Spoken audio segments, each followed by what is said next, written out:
I wanted to say something about dragons this evening. We have lots of myths about dragons in the West. There's usually the dragon is guarding some gold, like Smaug in The Hobbit, or a princess, or just generally causing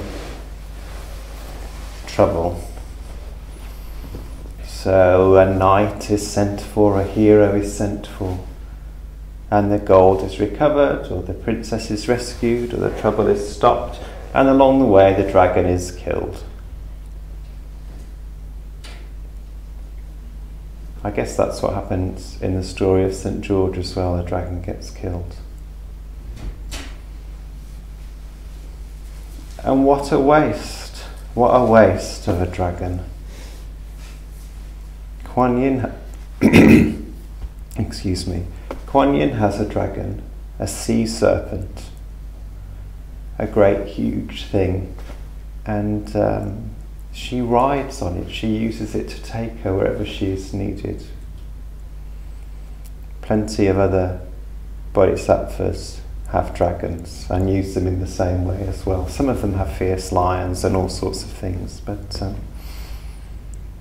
some of the dragons become Dharmapalas, the protectors of the Dharma, and they ward off evil.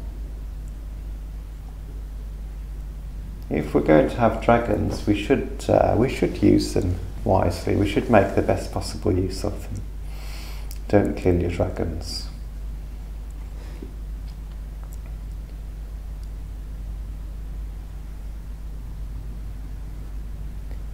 In the Anthill Sutra, which is the story where the Buddha interprets a dream that one of the monks has had, I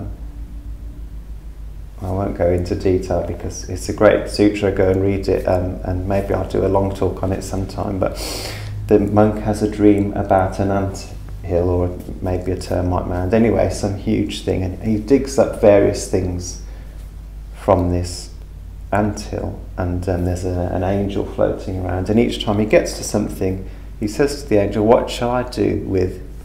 The first thing he finds is a fork. Not an eating fork, it's a fork in the road. It's a dream, so don't worry too much about how a fork in the road is buried in an anthill. And the angel says, "Throw it away." And there's an anvil.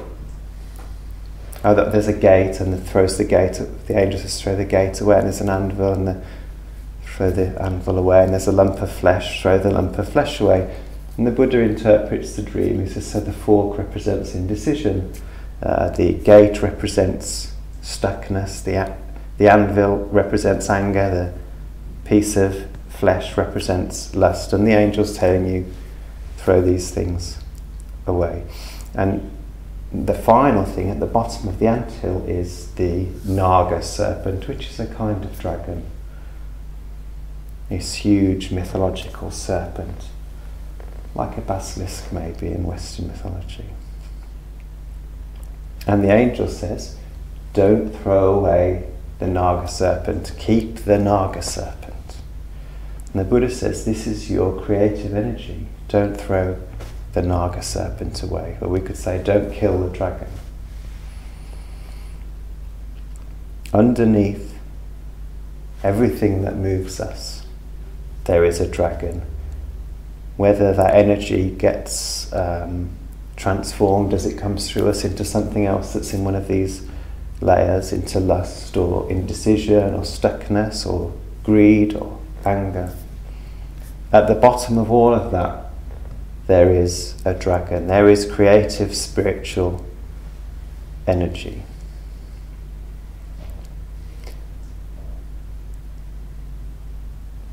And we like to, that can feel a bit dangerous. It's the fuel of all those other things. When it gets, when it comes out in unskillful ways, it fuels all those other things. But the danger can be when we're dealing with greed or hate or delusion or indecision or lust or whatever, that we don't just throw those things away, that we also throw the dragon away, that we get rid of the Naga serpent. Perhaps because we're frightened of where it might lead us. Or we put it behind a gate, even if we don't kill it, we put it into a cage. We try and domesticate it. Put a little bow on it.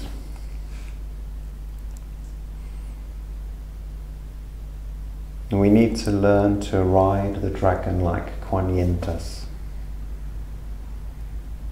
We need to engage with this creative energy.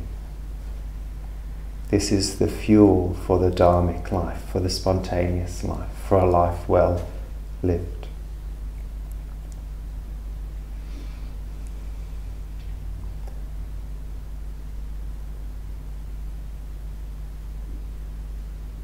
Meditation can help, because as we sit still, we can just allow this energy to rise in us without acting on it, and in this way we can get to know it, and then it's like putting a harness on it. We can choose then.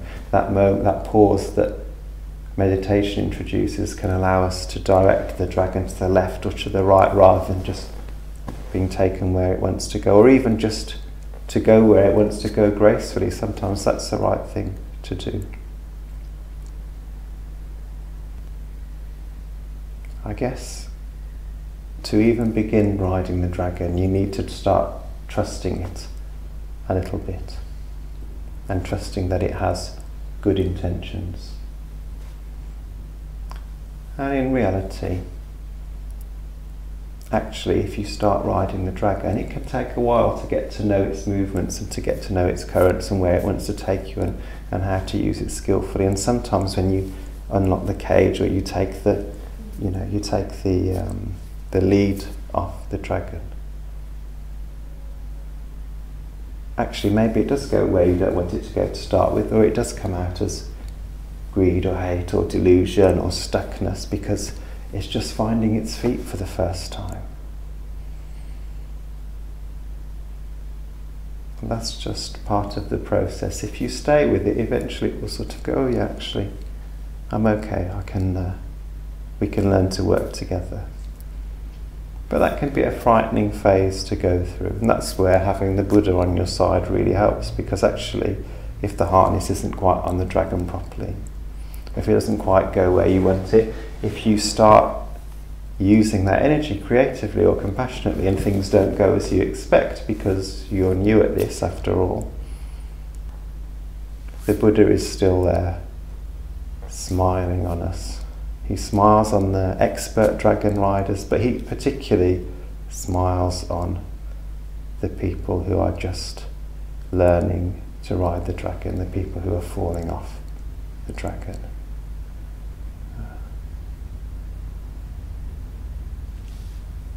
Maybe next week I'll talk about hobbits. No more me to do.